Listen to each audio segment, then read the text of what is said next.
Hi hello welcome to தமிழோட channel. நம்ம சேனலில் என்ன வீடியோ பார்க்க போகிறோம்னா, ரசவாதி இந்த மூவியோட ரிவ்யூ தான் பார்க்க போகிறோம்.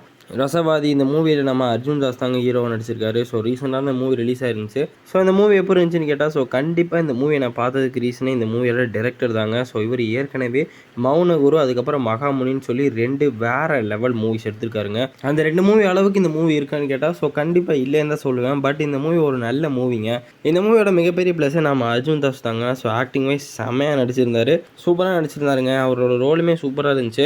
இந்த மூவியில் வில்லனாக நடித்தவர் யாருன்னு எனக்கு தெரிலங்க, ஆனால் சூப்பராக நடிச்சிருந்தாரு. அவருக்கு கொடுத்த ரோலை வேறு லெவலில் நடிச்சிட்டாருன்னு தான் சொல்லணும். சீரியஸாலுமே அவரோட ரோல் செம்மையாக இருந்துச்சுங்க. அந்த ரோலுக்கு ஏற்ற மாதிரி இவரோட ஆக்டிங்கும் வேறு லெவலில் இருந்துச்சு. இந்த மூவியோட மைனஸ்ன்னு பார்த்தோம்னா, இந்த மூவியோட ஃபர்ஸ்ட் ஆஃப் தாங்க. ஃபர்ஸ்ட் ஆஃப் செம்ம ஸ்லோவாக இருந்துச்சு. எனக்கு தெரிஞ்சு இந்த மூவியோட ஸ்டோரி ஆரம்பிக்கிறதுக்கே செகண்ட் ஆஃப் ஆயிடுச்சுன்னு தாங்க சொல்லணும். அது ஒன்று தான் இந்த மூவியோட ஒரு மிகப்பெரிய மைனஸ்ன்னு சொல்லுவேன். இந்த மூவியோட மியூசிக்கை பற்றி சொல்லி ஆகணுங்க. சீரியஸாலுமே மியூசிக் செம்மையாக இருந்துச்சு. தனியாக கேட்டால் அவ்வளோக்கா இம்பாக்ட் இல்லைங்க. பட் மூவியோட பார்த்தோம்னா மியூசிக் செம்மையாக ஆக்ட் ஆகுதுன்னு தான் சொல்லணும். சினிமோட்டோகிராஃபியும் சூப்பராக இருந்துச்சுங்க.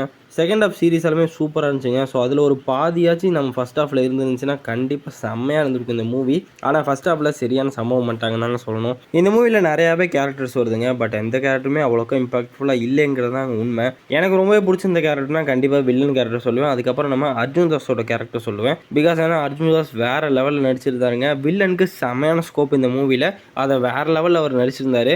அதனால இந்த 2 கேரக்டருமே சூப்பராக இருந்துச்சுங்க மூவியில். அதை தவிர வேறு எந்த ஒரு கேரக்டருமே அவ்வளோ இம்பாக்ட் கிரியேட் பண்ணல சொல்லணும். செகண்ட் ஹாஃப் அளவுக்கு ஃபர்ஸ்ட் ஹாஃப்லேயும் ஸ்க்ரீன் பிளே வச்சுருந்தாங்கன்னா சீரியஸாலுமே சூப்பரான மூவியாக இருந்திருக்கும். இவங்க ஸ்டோரிக்குள்ளே போகிறதுக்கே ரொம்ப லேட் ஆயிடுச்சுங்க. அதனால இந்த மூவி கொஞ்சம் ஸ்லோ பேஸ்ட் மூவி மாதிரி தான் இருக்குது. பட் ஆனால் இந்த மூவி கண்டிப்பாக செக் பண்ணி பார்க்கலாங்க. ஒரு ஒன் டைம் வாட்சபிள் மூவின்னு தான் சொல்லுவேன். ஆக்டிங் வைஸ் ரொம்பவே நல்ல மூவிங்க. மியூசிக்குமே சூப்பராக இருந்துச்சு. நீங்கள் செக் பண்ணி பார்க்கலாங்க.